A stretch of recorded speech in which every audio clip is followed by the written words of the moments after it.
عبد الله بن عمر رضی الله عنه چې زوی عبد الله د یو ورځې په ودشت کې روان دی چې ګوري په دې کې یو شپونکې د ګډې بدې سره وای دې شپونکې ته ویلې وای ته څه کې دلته وایره دا ګډې مې د مالک دی او څه غلام یم او دا ګډې بسې ولې سره ما نو دی عبد الله بن عمر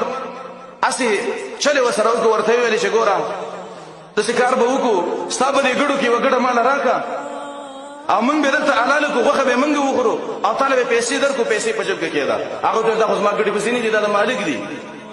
عبد الله بن عمر وته طریقه ته خیمه وې څنګه طریقه ولې چې کار وکړي مالک ته وې چې زمونږ دا ګډ چې شرطونه اکل هو دی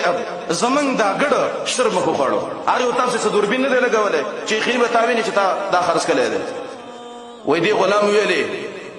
چې مالک ته مې د سبانه وکم خو لیکن فاین الله د الله نه به شته پټ کما وې عبد الله بن عمر په جاشه عادي ته ویل چې ته چا غلامې وې ته د پلاني غلامې ما وې دای روان کو مالک ته لراغه ورته ویلې چې دا غلام دې په ما باندې خرڅ کا وې دې مالک ورته ویلې څنګه په تا باندې خرڅ کړم مال دا ګډي وزیر سره په صلاح ګډي وزیر دا مال سره هغه عبد الله بن عمر ورته دا ګډي وزیر په ما باندې خرڅ کا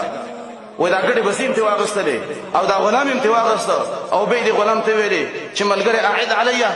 هغه ماته چې خبر وکړه هغه به وکړه وش اين الله دا الله بشیر ته چې الله نه پټ کما وای به عبد الله بن عمر ویلې چې ګوره ته مم د الله لپاره آزاد للې او دا کمی ګډي وزي چې دي دا مستاشلې ګډي وزي مل ورتللې او د غلامینم آزاد شد څه د وجنه د الله رب العالمین نو ویری دا حلال خوري وغلا حرام ونقله نو الله رب العالمین د څه مالک نه